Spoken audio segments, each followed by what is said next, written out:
Good evening or good morning or afternoon, wherever you're listening from. It's a real pleasure to be here today and to present to you some of the science that I've been involved with Viking down in the Antarctic. And this was on the maiden voyage of Viking Octantis earlier this year. And so this evening's presentation I've titled Science in Antarctica. And I'm actually going to go back in time a little bit and start with early explorers and kind of go from there to build up the scene to give you a understanding of why we're doing what we're doing today in both land and ocean observations in exploration, really, because the Antarctic, although we've been down there an awful long time and there's an awful lot of research going on down there, there's still a huge amount we need to understand about the Antarctic as a whole. So early explorers, and then I'm going to say a little bit about what we call the golden age of polar exploration.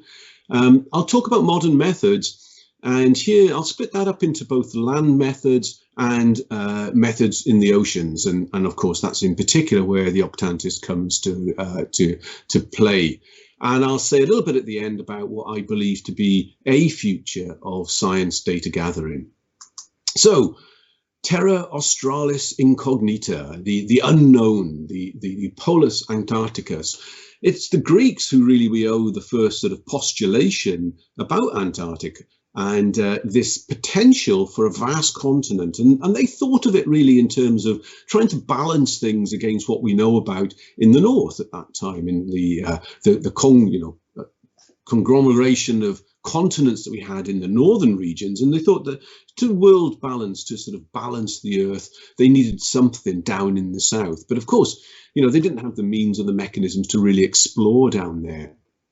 And exploration, of course, is what we started doing, exploring and trying to figure out where things were in the world. Now, of course, figuring out where things were in the world requires that you've got to know where you are in the world. And knowing where you are in the world means you've got to be able to navigate and accurately map positions. And one of the first ways that people explored and tried to figure out where they were was actually using magnetics and magnetic compasses to figure out where in the world, and particularly on the open oceans, where in the world you might be. So here's quite an early map, and it's by the astronomer royal at the time, a guy called Edmund Halley. You might know him or might have heard of Halley's Comet. Came around a few years ago, comes around every 100 years or so. And he was this astronomer in England, and he was also sent off in a boat in the Paramawa to go and investigate magnetic lines and to search and to try and map these through, particularly the Atlantic Ocean. You can see his early map of that there. And these mapped lines of magnetics don't follow what we call the latitude and longitude of the Earth. They're at an angle to that, but they show variations that they thought they could use for navigation. In fact, the early Chinese were the first people to think about navigation using magnetic lines, and they had a thing called the point south carriage, and this was made out of magnetic rock and would point to the south rather than pointing to the north. And here in 1100 odd, there is a record of ship's pilots being acquainted with this south pointing needle that they could use in dark weather. Actually, in the Europe at the time, again, we were recording this kind of a thing, sailors using magnetic needles, swinging on a point to show the direction of north when the weather is overcast. And this was Abbott Neacomb in again, England here, recording when the magnetic point of a needle could be showing a certain direction. Of course, that was investigated over a number of years, and I'll come back to that investigation because it's quite key to what we know about the Antarctic region. I'll come back to that, but figuring out where you were in the world, of course, requires latitude and longitude, and we kind of take those things for granted today. We use latitude and longitude inbuilt on our mobile phones, in our cars, navigating around. We don't think about it. It's something that's fed to us from satellites and gives us a position today. But knowing that accurate position is really key, to exploration. And so working out latitude, and here there's various developments of latitude, working out instruments from the astrolabe to the octant to the sextant, and working out longitude, working out where you are in the world using those same instruments, but also having to know very, very precisely what your time is with respect to what we call Greenwich Mean Time. So these two developments, if you want, early on in the 16th, 17th, 18th centuries, allowed the first great exploration of the southern waters and of southern potential continents. And of course, that first exploration was really done by one of our greatest explorers, James Cook. He went down to the Southern Oceans, 1772, 1775, on the Resolution, in the search for what was known then as Terra or Land Australis, in particular to try and prove whether that was joined to this supposed southern continent. You know, were they all the same thing? Were they all one great big landmass at the bottom of the earth? In fact, he circumnavigated Australia. He, in fact, circumnavigated Antarctic, and proves that they are both separate land masses. He crossed the Antarctic Circle multiple times in his voyages, and in fact he made an attempt to get to the pole. He got as far south as 71 degrees, 10 degrees south, and this achievement back in 1773, 74 was not bettered for another 50 years. An absolute amazing feat of navigation going on there. And whilst he's doing this, he's not only just trying to map where the land is, but he's also continuing this sort of hunt for magnetic understanding. You know, what's the magnetic poles doing, and going down to the South Pole, and equally this was going on in the North Pole, understanding those polar regions and what the magnetics were doing, magnetic variation, became key to understanding some of our most important geological concepts. I'll get onto that in a few minutes here. So James Cook expeditions, very, very, very successful into the Southern Oceans, and following him some century later was James Clark Ross in his second expedition here in 1839, 1840, again on a magnetic crusade almost, to try and find what was going on with both the magnetic pole and, of course, the geographic pole in the south. And here's a beautiful etching of the Erebus and Terror, the ships he was using, named after, of course, the peaks, the volcanic peaks in the southern oceans in the Antarctic, the Erebus and Terror volcanoes down there. And he got even further south. He got down to 74 degrees, a record at that time, but was still stopped some 500 miles to go to the South Pole. He was sent on this mission, of course, because he had also been the one to discover the North Magnetic Pole a few years before. Back in 1831, he discovered that, and discovered that it was nowhere near the geographic pole. You know, and as a little aside there, of course, you know, we have lots of different poles. You know, you might have heard and think about the geographic South Pole, that one which people are trying to always get to. Well, what is that? Well, the southern pole of the Earth's rotation is what we call the South Pole. It's the convergence of the lines of longitude. It's where latitude goes to 90 degrees. But that's not the only pole down there. We also have this pole, and that's where the lines of magnetics converge in the southern part of the globe, and of course they converge in the north part as well. But an interesting thing about them is that they're constantly moving. I'll say a bit more about that as well in a few minutes.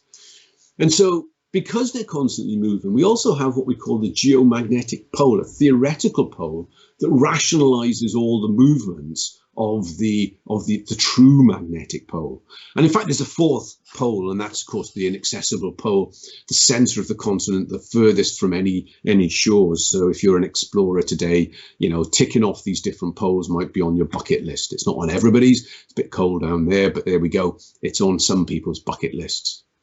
Anyway, back to that magnetic pole and what we think about the Earth's magnetic pole. And in fact, you know, here's a view of how magnetic fields look like inside the Earth. That's, of course, a rendition, it's a cartoon of that, but the Earth's magnetic fields are really formed by the fluid mantle and outer core moving and causing electrical currents within the Earth there, and those in turn causing magnetic fields. And you can see the complexity of them, and this isn't by any means a depiction of the total complexity, but you can see some of that complexity in the image here. And if we stretch out those magnetic fields across the Earth, then this is kind of what it looks like. You know, we get a zones of higher and zones of less high, if you want, so lower magnetic intensity and higher magnetic intensities. Now, these don't follow the lines of latitude. They're not concentric around the Earth. It varies. And of course, that's because it's a very complex thing inside the Earth. And it varies not just spatially across the geography of the Earth, but it varies temporally or with time. So here on the right-hand side, you can see going through 1600s, 1700s, what a contour map of that intensity, the declination, the position and the intensity of the Earth's magnetic field, and how that's varied through time. And there on the left-hand slide, you can see on the trace, the red line on there from 1590 to 2015, just how far that magnetic pole, the south magnetic pole, has wandered or moved over that time period. So these poles, the Earth's magnetics, move over time, and that signature is locked into the geology of the rocks. It's locked into the rocks.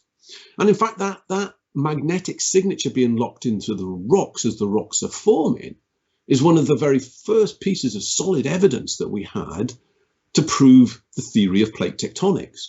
I think many of you have heard of plate tectonics, and this is how the Earth's crust is split up into a series, if you want, of jigsaw puzzles upon which each continent sits. And these jigsaw pieces, the plates, move around the Earth's surface. We know that happens actually through mapping the magnetic stripes on the ocean floor, the magnetic signatures of rocks around the world. This mapping of magnetics started in earnest. So again, it's sort of a continuation of the magnetic cruise that Cook and Ross and Halley were on. But over the Second World War, it really got on a whole new meaning when we were trying to map the magnetics on the ocean floor to use for our submarines to navigate by. And so there's the picture of a magnetometer, a machine to measure magnetics, being deployed off a US warship during the Second World War. And the two images here are pictures of what it was mapping on the sea floor. On the middle one, it's on the west coast of the North American continent, going up into Vancouver Island there. And it's color-coded the magnetic intensity on the sea floor. On the right-hand slide, we see that magnetic intensity color-coded about the mid-Atlantic ridge. So the mid-Atlantic ridge, south of Iceland there, is where, of course, the Atlantic is breaking apart. It's where new ocean floor is being formed at the ocean boundary. It's a creation center for the plate, and it runs all the way down the center of the Atlantic, and it's gradually pushing America away from Europe. So the stripe pattern that you're seeing there is because magnetic intensity and magnetic polarization even changes. So what is the North Pole today? Magnetic pole flips with the South magnetic pole every few 100,000 years. And this is all part of this movement of this wandering pole. We get a polar reversal. And that polar reversal is locked in the signature of the maps on the seafloor. By mapping it, we understand how plate tectonics is working. And so that understanding gives us the picture of the plates today. And there's the Antarctic sitting within the Antarctic plate. And you can see in that lighter blue color, and the boundaries of that plate rubbing up against or being next to the adjacent plate. So you've got to, on this figure up to the north or up to the top side, you've got where it's juxtaposition with the African plate, then the South American plate, coming round to the Pacific plate and the Australian plate. So our understanding of plates has come about through mapping magnetics. So this magnetic crusade started by Halley and Ross and Cook and continued through the Second World War, continues today. It tells us about the plates, the geology of the landscapes of the Earth. Today, of course, we're mapping it in much, much finer detail, and we're doing it not just by boats, and we're mapping it airborne. And here's a picture of one of the sort of new generation of magnetic mapping machines down in the Antarctic there. It's airborne magnetics. And here's one of the maps that they are starting to stitch together. Still some holes in it. You can see the white areas where we don't have magnetic signatures, but you see a very complex pattern of colours there that represents a complex magnetic signature of the geologies of the world, and particularly in this southern hemisphere.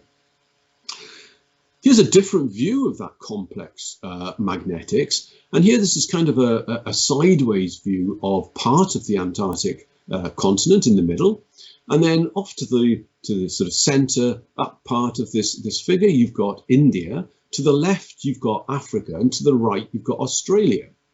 Now, we've put those closer together, of course, than they are today, and that's because the magnetics on the Antarctic landmass, on the Australian landmass, Indian landmass, and the African landmass actually match if you start to put them together back in this sort of jigsaw piece representation. The magnetics map, because the actual geology maps across these boundaries, across where we now have large open spanses of ocean, we once pushed those continents together and actually had them joined. So the rocks are all continuous across these places before they started splitting apart. And we know that because of the magnetics. And of course, we also know that because the geology is the same. It's a function of the magnetics is a function of the geology being the same. So here in a perhaps easier to understand cartoon version of that, I've again put together the Antarctic, Australia, India, Africa, and South America. And there's some stripe patterns going through there, in particular focus on the green one. And the green one is a stripe pattern of the occurrence in the rocks, in the geology, of fossils of a particular fern called Glossopteris. Now, this fern has been found in the rocks in the Antarctic. It's been found in rocks in Australia, India, Africa, and South America. It's very diagnostic. And, by finding it and finding it in rocks of similar age, you have the implication that those continents at that particular age or at that particular time in the past must have been close together and joined in this fashion. Now, again, this sort of speculation on the geology is nothing new. And in fact, when Robert Scott went and led the expedition in the race with Amundsen to get to the South Pole, he was not just racing to achieve glory in terms of exploration, but they were also doing science. And here there's a picture of their tents. It's a place collecting this particular fossil, Glossopteris, on the Beardmore Glacier in Antarctica. And in fact, rather sadly, in the tents, when the bodies of Scott, etc., when the campsites were found, their last resting places were found, 35 pounds of geological samples were found with them to the last. They kept the geological samples, carrying those back for science, for the world to know about the discoveries they were making. It's rather an interesting thought, isn't it? 35 pounds of rocks or 35 pounds of food. Maybe the food would have been a better choice for them all at that end point. Anyhow, the 35 pounds of rocks helps prove this theory of plate tectonics, of how the plates and the continents were once together and have now split apart. So let's just look at that in a little bit more detail. The moving continents. Well, if we go back 100 million years ago, and on the top left, you can see the juxtaposition of the land masses at that point, 115, in fact, million years ago. Africa, South America, Antarctic, Australia, India, all closely joined together. As the plates move on this great conveyor belts in the rock, as they start pulling apart, There at 65 million years ago, we start to get the Atlantic Ocean opening up. The Atlantic Ocean opens up and Africa starts going north. Antarctic starts going south 65 million years ago. By 53 million years ago, we're getting India starting to shoot further north. Australia is still joined to Antarctica, and in fact, Antarctica is still joined to South America.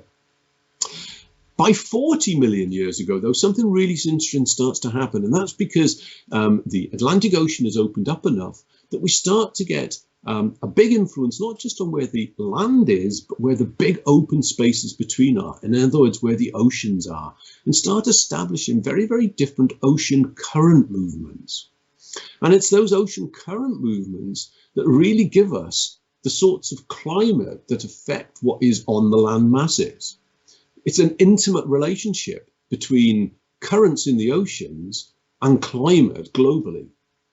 By 34 million years ago, 33.5 million years ago there, another important breakup happens, and that is South America starting to go north, breaking away from the Antarctic Peninsula and starting to open the Drake Passage. The Australia goes right in this rendition, starts to go north as well, and opens up that sea between Antarctic and Australia.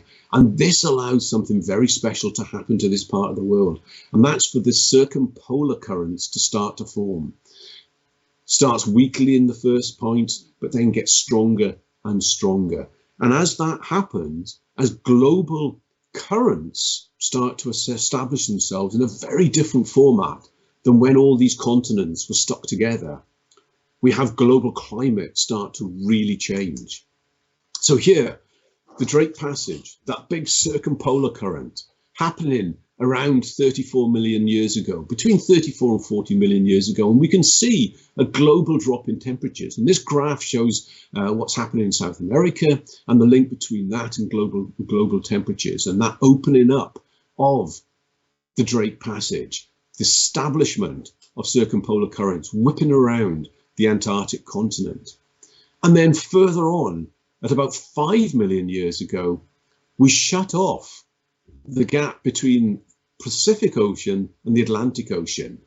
The isthmus that joins the North America continent to South American continent makes that into a hole. No longer can we push water through into the Atlantic in that path. And suddenly global temperatures change again. We've changed that dynamics of ocean currents. So 34 million years ago, we start to form Antarctic ice sheets. 5 million years ago, we start to form Northern Hemisphere ice sheets. Two really important time periods in establishing what we have today and the type of climate we have globally today. That type of climate that we term sort of the ice ages, dominated by glaciations, dominated by cycles of glaciers and interglaciers, so colder times and warmer times. And of course, during these colder times, the glaciations is when atmosphere circulation coupling with the oceanic circulations is evaporating that water from the oceans, making it fall as snow on the northern polar regions, on the southern polar regions. And we're getting this big accumulation of glaciers forming, coalescing together into the ice sheets, where we get input over or exceeding output. We get positive growth. The glaciers get larger and larger. We get more and more ice being locked up on these land masses in the southern hemisphere, and we get sea levels falling. We get heat extracted out of the oceans, locked in to these big ice masses. We get the change in global climate. And of course, during that period is when this really established itself. For the last 30 odd million years, we've had ice sheets on the Antarctic. Ice sheets, though, that have formed slowly over time. Annual precipitation in the Antarctic, less than 51 millimeters, less than 2.5 inches in the interior per year. The accumulation of ice is only 1 inch per year. It's a very, very slow formation, but it's had a long time to do that, 30 odd million years to do that. 13.5 million kilometers squared of ice forming in the Antarctic there, way over the area of the lower 48 states. 25.4 million cubic meters of ice. That's an awful lot of ice. It's an awful lot of water globally locked up that's coalesced to form these massive ice sheets. So we saw how magnetics can tell us about the geology, underlying geology, and I'll come back to some of that. But how do we know about the ice and what's going on in the ice covering? Well, mapping the ice, we require different technologies. And mapping the ice on the ground is done using a thing called ground penetrating radar often. It's a way of sending radio waves through the ice and down through to the rocks below. And also from space, we use things like the new satellites out there called the cryosat. What do they map? Well, here's two cross sections through one of the mapping profiles, where at the top of each of these is the surface of the ice, and then at the bottom is the base of the ice, and we often call it the bed or the bedrock, so where the ice is sitting on rock. And on the left-hand side, you've got about 700 meters of ice being shown there, with the layers being somewhat like layers that build up over time. If you can imagine the snow accumulating and building more and more layers of ice in the same way a tree grows tree rings. And we can look down through that and start to understand the accumulation going back in time. It's like a book that we can read page by page, going back further and further in time as we go deeper and deeper into the ice. There on the right-hand side, we've got even more ice accumulation, over 1.5 kilometers of ice looking down deep onto a bedrock surface. And in fact, at the very base there, we've actually even got a freshwater lake underneath the ice. And you might have heard of some of those. We haven't got time to look into them today in this talk, but some great features that we're trying to get into the Antarctic, because of course they contain great records of what it was like, not just hundreds or thousands of years ago or millennia ago, but literally millions of years ago. So ice accumulating here, this is a map of ice thickness. Look at all those cross sections that we've got through the Antarctic. And this is what it looks like if you could measure that thickness of ice. So where it's deep red in there is the thickest ice. In fact, there's about 4,700 meters of ice at its thickest in the Antarctic, and it thins as you get to the edges of the Antarctic continent itself. That's mapped using those radar techniques. We actually, to understand the ice more, we actually have to drill into it. And so here, drilling into the ice, you can see what's going on in terms of starting to understand ice cores. And by taking cores, we can get records of what the climate was like. So the climate in the past here is shown as this sort of a sawtooth line. And this is actually going on the top chart there, back some 5 million years into the past. Again, you can see global temperatures going from higher to lower, but also showing much more variability as we come towards the present day. And there on the bottom figure is the last 800,000 years of this sawtooth pattern of climate. And the ups of it are when we've got warmer times, and the downs when we've got colder times. In fact, when we've got warmer times, we've also got higher sea levels, colder times, lower sea levels. And by understanding that in the Antarctic, we can understand this change from accumulation to wasting, from the building of ice to the melting of it away. That record of how it's been affected by climate in the past, and therefore how it might affect us in the future. Here's ice mass loss just over from the period 2004 to 2013. And of course, you can see on that west part and up into the West Antarctic Peninsula here, how much loss there really has been, some meters of loss. Now, this can be very, very worrying. But it's not just worrying in terms of how we're observing this on land. Understanding it and its implications for the sea is very, very important too. So this brings me to the sort of second part here, and I'm just going to very briefly touch on some of the ocean connections and the ocean temperatures and ocean changes that we've got around the Antarctic. And here's the continent as it is today, and it's that surrounding oceans that is important to us. How do we map that? Well, Here's an earlier rendition. This is taking soundings, actually literally, lowering down in the water a weight to measure on a rope how deep it is. In fact, until the 1900s, we didn't get much better. This is William Spears Bruce's Scottish National Antarctic Expedition, the Scotia, doing exactly the same thing. It took a disaster. Just a little anecdote here. It took the disaster of the Titanic for scientists to invent something called the fathometer, which was a way that we have now of measuring acoustics in the oceans, acoustics that let us map the sea floor. So on every survey ship, we send out pulses of energy, receive those pulses of energy back, and can map the depth of the oceans. And here's NOAA's rendition of them doing that, not just in a single point, but mapping a whole swath of the ocean, mapping the sea floor and detecting what's in the water column as well. At a gross level, that gives us these pictures of the Antarctic Ocean, the Southern Ocean around it. We see features of ocean ridges, of ocean troughs. And at greater detail, we can see things on the ocean floor. And so here's an extinct volcano in the Antarctic Sound, mapped by this multi-beam sonar. So there's peaks and troughs on the ocean floor. But it's also about mapping what's in the water. And so this gets back to that big conveyor belt of ocean circulation that I said was so important to climate. So it's not just that which is ripping around the Antarctic, the circumpolar current, but it's how that hooks into all of the ocean currents that take water and transmit not just the water, but transmit the heat, carbon, nutrients around the globe. So here is a cross-section from the Antarctic to the Arctic.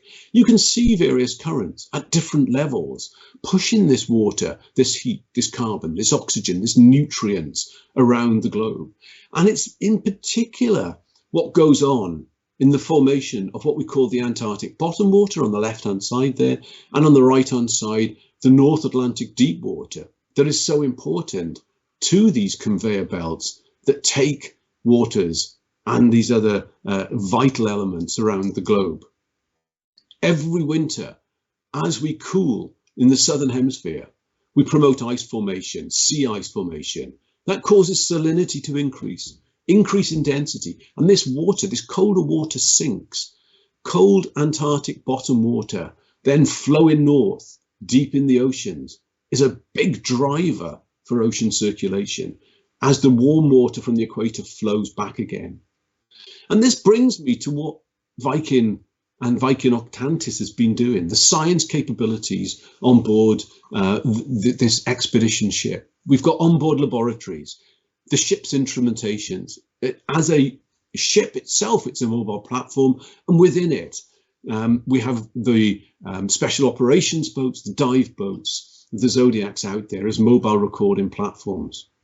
Of course, on board, Viking's been bringing visiting scientists, initiating citizen science projects, and in association with many global leaders and research centres. So just to touch on a few of those and how they feed into this knowledge of the Southern Oceans, this knowledge of Antarctica, which is so critical for us in understanding the Earth today.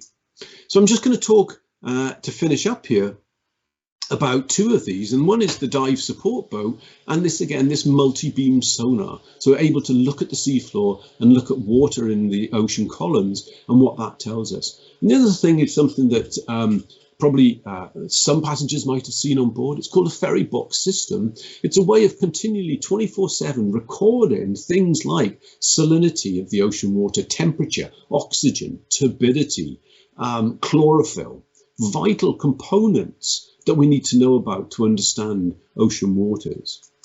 So here's the one of the boats, the dive boats in operation here, and taking recordings of the seafloor. And again, a few pictures of that. They're color coded to show the shallowest parts of the seafloor in red and the deepest parts in blue, giving very, very high resolution maps of what the seafloor is like. And as these glaciers carve off into these ocean conditions, what is going on with those glaciers? Here on the left, for those of you who are down there, lucky enough to be there this season, That's a view of the undersea floor at Paradise Bay. On the right, we're looking at Nico Harbour. So we're not just down there looking at what you can see above the water, but it's everything that's going on below the water that's going to help feed in this information.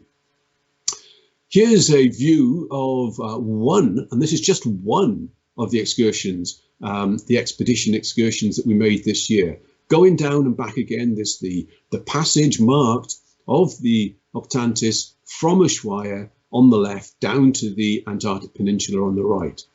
And that's color-coded by some of this information that came from the ferry box. Just before I give you all of that, or give you more of that, views of that, just again to sort of say on the left-hand side there, you know, we would come from South America, from the Ushuaia down onto the Antarctic Peninsula. And as you go across there, you go across this Drake Passage, you go across, of course, the Antarctic Convergence Zone, the Antarctic Divergence Zone, where we've got these things going on, happening.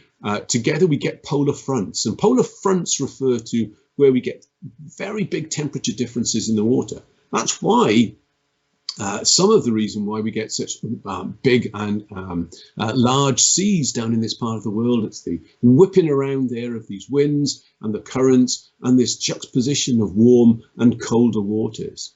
So that's the theory of what we should be seeing. Here again is the passage on just one voyage, going down and back again. On the left you can see salinity, and I've color coded that salinity, and on right is the temperature, color coded again, warmer where it's red, colder where it's blue. So there, exactly 58 degrees south, where we should expect to see that temperature salinity polar front, is where we mapped it when we were going down. We didn't just go down once, we went down 6 times. That's 6 times the data that one ship, a research ship, would normally get, we were collecting down in the Southern Oceans. This might be an easier way of seeing that. That's the ocean floor, the peninsula on the right-hand side. That's South America and Ushuaia on the left-hand side. That's a track on the top of our own recording of bathymetry, or the sea floor depth, and that's our recording of temperature change. And that's the critical point that we're seeing where the temperatures have changed in this view. So I'm just going to finish with a few slides to say, well, why, you know, what this is all about. You know, why is it important? Why do we look in the past at where continents have been, where the conveyor belts of currents have been taking those climates? Why do we look back at what the ice has been doing? Well, we do it because we're trying to understand the past so we can understand the present, and we can think about the future and think about scenarios that might be happening.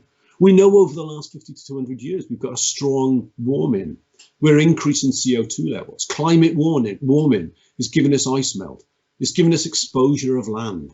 Exposure of land, its darker surfaces, is a decrease in what we call the albedo, the reflectivity, which means more energy is absorbed, which means more climate warming. There's a feedback mechanism going on here causing rising sea levels, disruption in this ocean circulation, increases in weather disruptions, changes in habitat. Changes in habitat. Well, more ice calving, more brash ice. More brash ice, increasing distances for penguins to get to open ocean. Feeding chicks becomes more difficult, getting the food stocks for these creatures living in these places. As we go around the Southern Oceans, more storms, changes in prey species.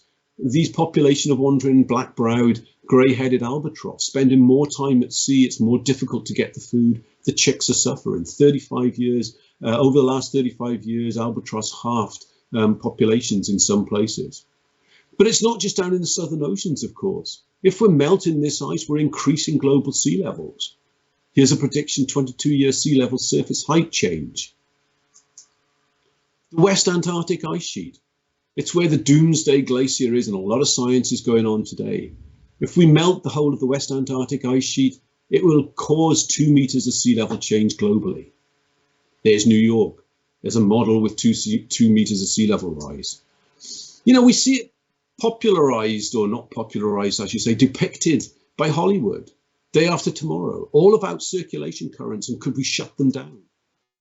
Them down. Well, if we stop that winter cooling, we stop the driver of the Antarctic bottom waters, will that disrupt that conveyor belt that I'm showing there on the right hand side? I don't know. Antarctic, though, is critical. It's a critical place. It's a key place to not just what's going on down in the southern hemisphere, but it links all the way up through the rest of the Earth. It is critical to life on Earth.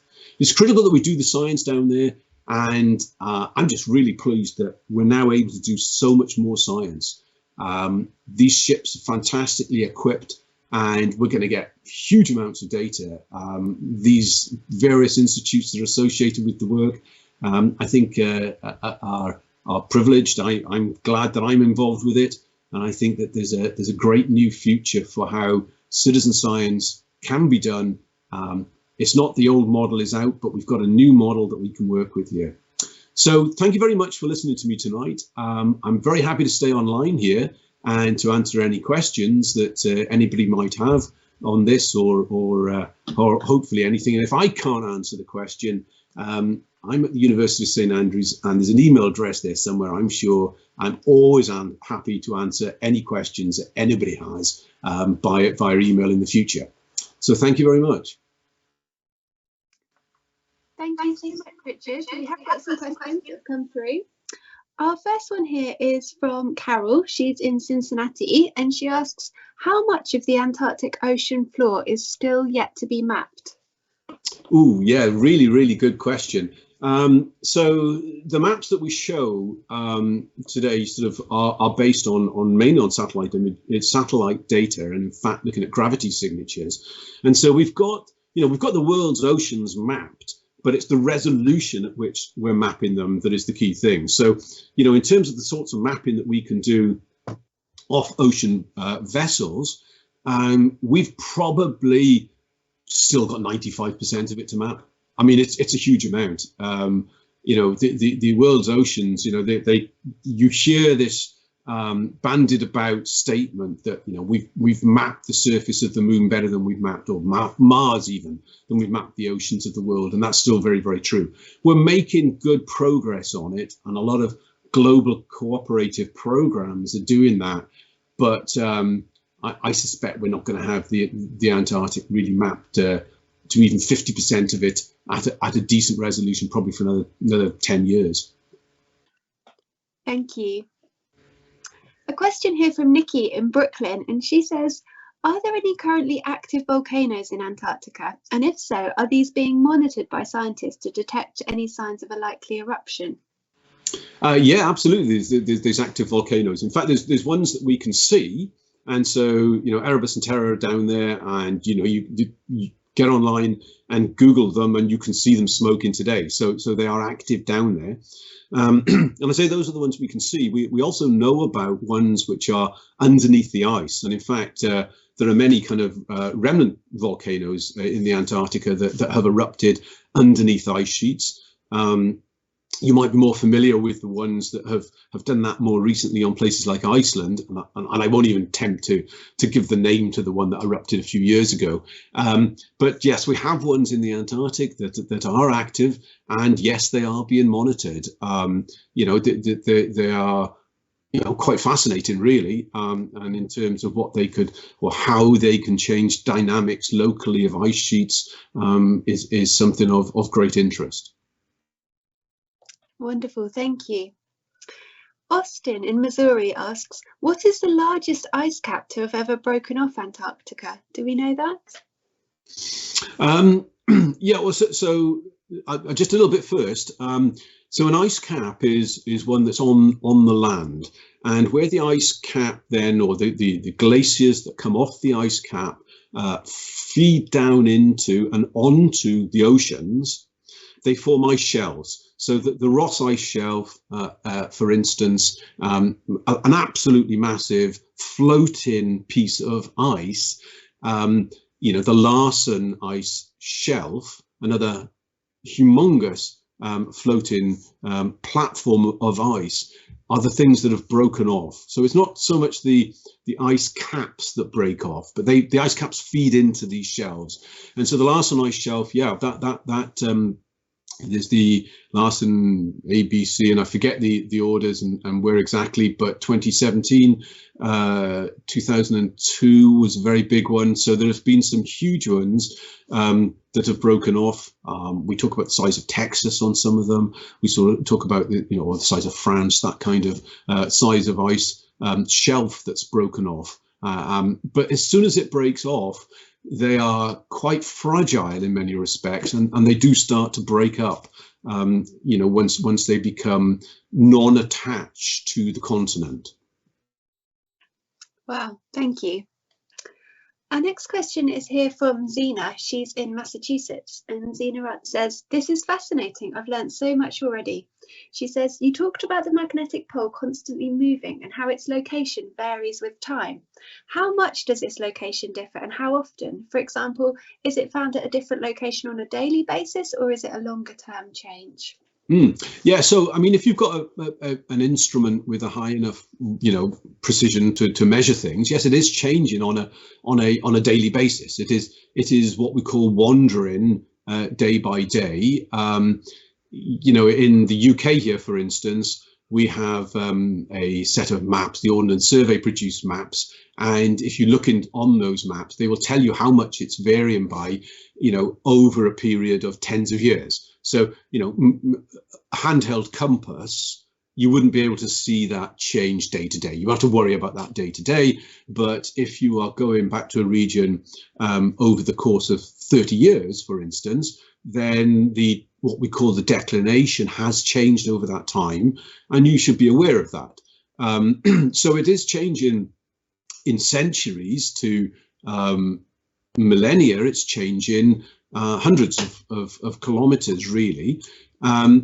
The other thing it does, and I didn't really dwell on this though, is that in a geological time period, every few 100,000 years, it actually completely reverses. So, what was north-south becomes south-north, and this whole thing flips. And we've seen the Earth's magnetic field flip, many times over the last millions of years, and it will presumably flip again in the future. It's a dynamic moving thing. It tends to be more stable in an approximate north-south or a south-north orientation.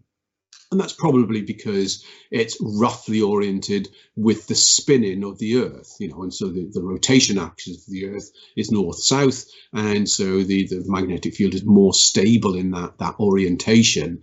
But undoubtedly, it's going to reverse again, and on a daily basis, if you had the right instrument, you could record that daily wandering. Just one thing anecdotally as well, we also have a daily variation because we are constantly being bombarded from outer space by cosmic radiation. The sun blasts out it has these eruptions or sunspots, as we call them. That's sending out magnetic pulses. Those magnetic pulses hit the Earth, and every day we're actually experiencing that. So there's daily variations in magnetic field from that as well. So magnetics is a fascinating subject, and one which it's much more complex than just thinking, north magnetic pole somewhere up there to the north.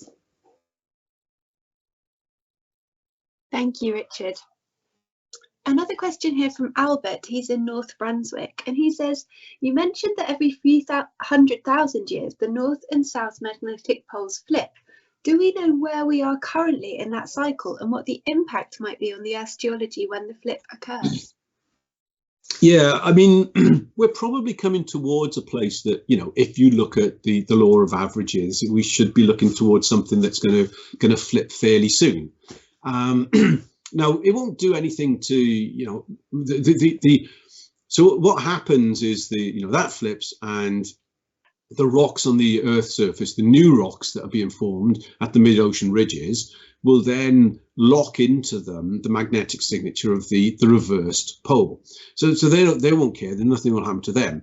Perhaps more interesting is to think, well, there's many species of animals that are cognizant of magnetic field lines, and some that we're pretty sure use that knowledge subconsciously, but using that for migration, for instance, birds migrating based on magnetic signatures, and we think that some other animals might be cognizant of that as well. I mean, in fact, we've got magnetic receptors in our own brains, but they're not at a level, and we're not at a consciousness to be able to actually figure out what to do with them or whatever else. But I mean, but that's there. I think what's more interesting to think about, or perhaps more worrying, is that some of our modern technologies rely on magnetics and stability of magnetic fields, and when it does wander so extreme to flip or to reverse, I do wonder what that would mean in terms of maybe electronics, maybe satellite communication. I'm certainly no expert in that. When the millennia came along, we were all worried about going over 2000, and that didn't seem to have the impact that we'd all worried about. But maybe that's because we all pre-engineered for the change in that. So I'm not getting too worried about it at the moment. I think there's much greater things to worry about in terms of climate rather than the magnetic poles reversing. But it's a phenomenon that will happen. So yeah, thanks. Good question. Thank you. We've got a question here from Desmond. He's in Indianapolis, and he says, how do you record and track the movement of tectonic plates? Yeah, so that is through things like looking at the magnetics of the Earth. I mean, today we're doing it using satellites, and so we can very, very precisely map the Earth's surface today, and we can lock satellites into particular orbitary positions, so they become effectively the constants, and we've got enough of them up there that we know relative to each other where they're moving, and therefore we can map on the Earth different parts of the Earth in terms of how the surface of the Earth is moving. So we can map rates of change of the Earth's surface. In fact, we can do it so well now that we can look at not just the rate of continental movement, which is relatively fast. I mean, continents are moving on average about as fast as your fingernails grow.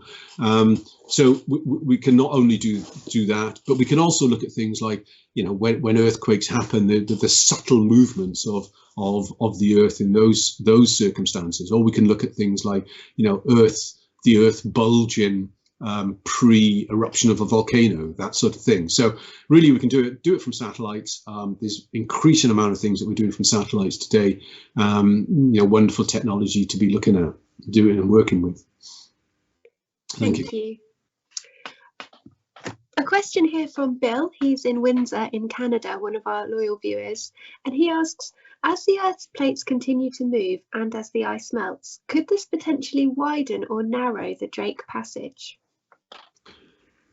Yeah, so the Drake's Passage is going to continue to evolve. At the moment, I mean, the Drake's Passage is because there's a little sliver of a sort of a microplate, if you want, called the Scotia Plate, that is between the Antarctic plate and the South American plate. And this Scotia Plate is remnants of what was going on before the Drake Passage opened up, or before that split happened. That's being pushed east, as it were, and it's quite complex to sort of model that. I mean, people have got models of all the different distribution of where the continents might be, 100 million years from now, whatever, and it is speculation, but the further we go into the future, the more speculative it gets. But it's going to evolve. It's probably going to open up a bit more, and some other places in the world are going to shut.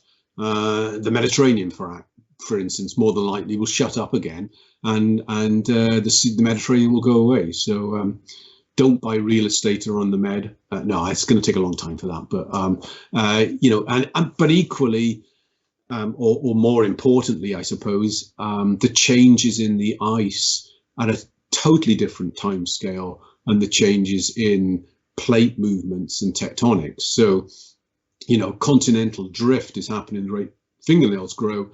losing ice and melting ice off the Antarctic, losing it in our glaciers, in our mountain regions, etc. That's happening at a vastly different time scale, so much faster than continental drift. Thank you. Question here from Ben in St. Louis, and he says, in the future, could it be possible that we could generate electricity or harness the energy from the heat generated from tectonic plates moving? Yeah, I've often thought about that, sort of like one of these kind of weird, I forget that, the sort of, yes, I see. If we could somehow look at the momentum of a plate moving and capture that, sort of a weird instrument machine to type and do that. Yeah, it would be wonderful. I mean, I think actually, more importantly, is the inside the Earth. Many places we've got a massive heat engine, and that heat engine of the Earth is putting out a phenomenal amount of energy every year, leaching to the Earth's surface. Of course, it comes out hotter in some places than others. You look at countries like Iceland, they're totally tapped into that. They're producing, their own electricity to more than self-sustain by that energy coming out from just the heat, and turning the heat into steam in water and turning turbines with it. I think that's a much more doable and well-recognized sort of way of tapping into the Earth's energy. We should be doing an awful lot more of that. It's good, clean geothermal energy. Even in countries that don't have as high a heat gradient or as obvious as Iceland, or down the Alaskan, the Aleutian, chain where we've got volcanoes. Us in Scotland, we've got no active volcanoes here, but we've got a heat reserve underneath Scotland that we are trying to exploit today, that we think could make up a significant portion of our energy needs, and we'll be doing so in a very green way. But yeah, tapping into the movement of a plate, I think that's a lot trickier, but I love the idea of it. Thank you. That's really interesting. Thank you. A question here from Lily in Chicago. She says, you mentioned about fossils being found in the rocks in Antarctica, and I just wondered, have dinosaur fossils ever been discovered on the continent? Yeah, absolutely. In fact, there's two species of dinosaur that are, if you want, unique to the Antarctic continent.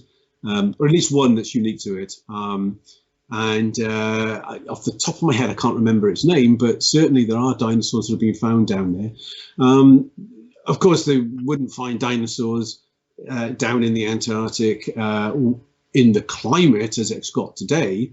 This was, of course, when the Antarctic was much further north, and it's before it had migrated down to the Antarctic, before it had been pushed down there with the plates moving that way. So the dinosaur fossils were when the dinosaurs were roaming the Antarctic, when the Antarctic was at least halfway back up toward the equator.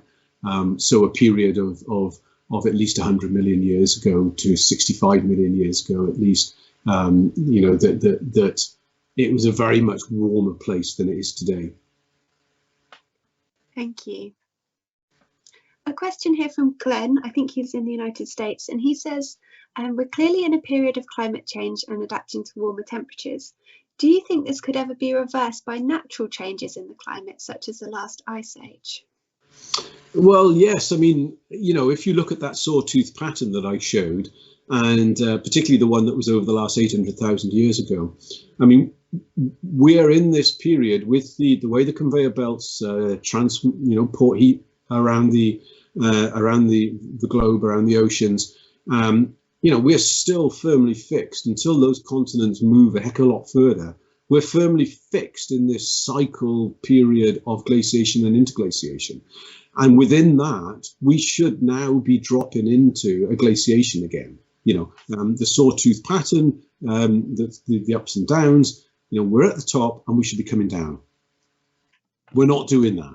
And it's only over the last 200,000 years, the last 200 years, that instead of starting to be on that kind of, hey, we're going down, we're going up. And we're going up at a rate that is, not really been seen over the last, few million years at least. So, that's the worrying thing, is that, if the Earth was doing what it should be doing without, let's face it, 7 billion people living on its planet and terraforming, then we should be going into one of these cycles. So could the Earth be left to get on with it? Well, yeah, but, we're all here, and so something different is going on.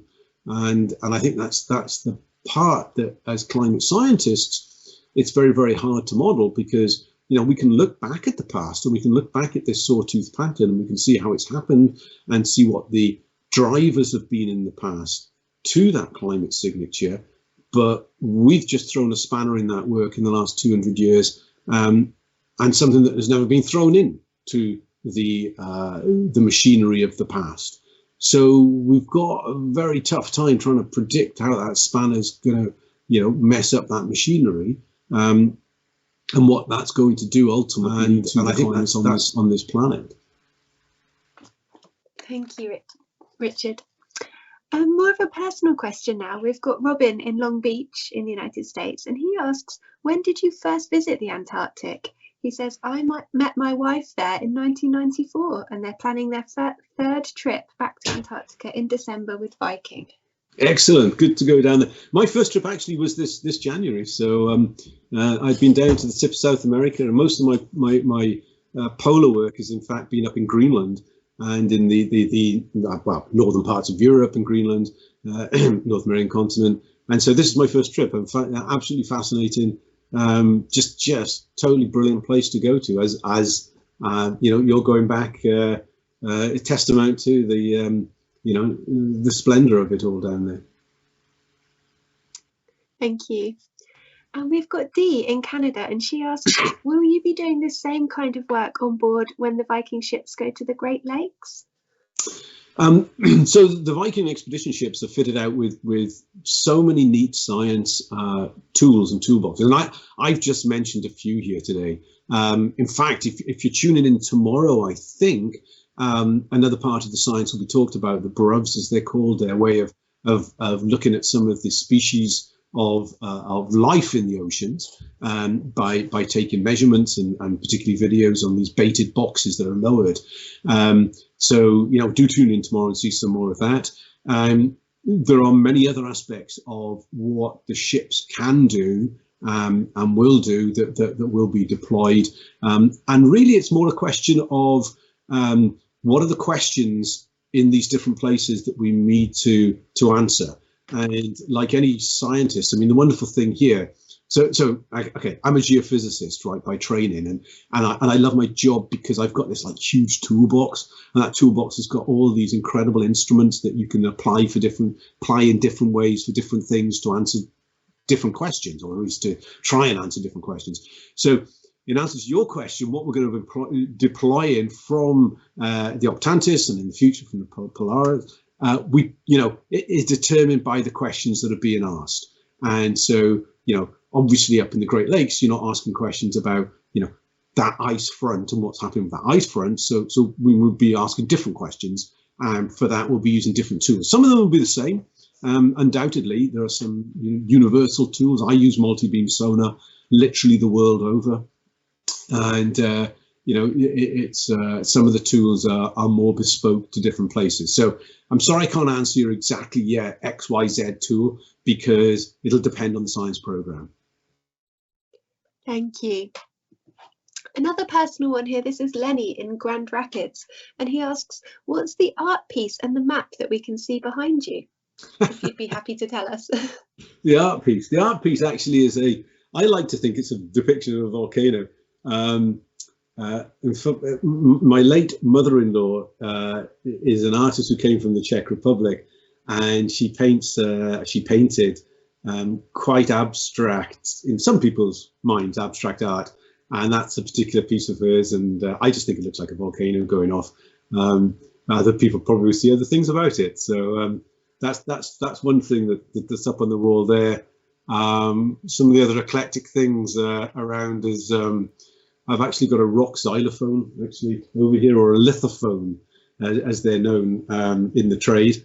Part of my work, and you might, I don't know whether people will count this as work, is I'm exploring the use of performance and instruments and sounds to depict messages about science and messages about climate change. And so we built this instrument and a few others based on hollowing out different types of rocks and seeing how their resonances were, and then linking that back to the evolution of those rocks and the story about climate change. So it's a bit eclectic in this room. It's in my office in work. There we go. Oh, thank you so much for sharing that with us. Problem. And just then one final question. I think that's probably all we've got time for tonight to finish off. This is another futuristic one from Regina. She's in Los Angeles, and she asks, do you think magnetism could ever be used to kind of power vehicles? Oh, we do use magnetic levitation. So I think is it one of the trains, I think in an airport, maybe in Japan, uses magnetics, and certainly there's been a lot of experimentation with magnetic fields for levitation of trains in almost in vacuum tunnels. So yeah, I mean, I think I'm quite fascinated with magnetism and trying to understand it more. We don't really understand. I don't understand it enough. But I don't think the science community understands enough about it in terms of its formation in the earth and its flipping and etc. And so definitely a field of study that we should spend a lot more time looking into, not just as a sort of a let's try and understand it, but as you point out, how can we use it? I think that's very important. So yeah, thank you. Brilliant. Well, thank you so much, Richard. I think that's all the questions we've got for tonight. Thank you. Well, thank you very much for everybody for listening and taking time out of your day. And I hope to talk to you all later.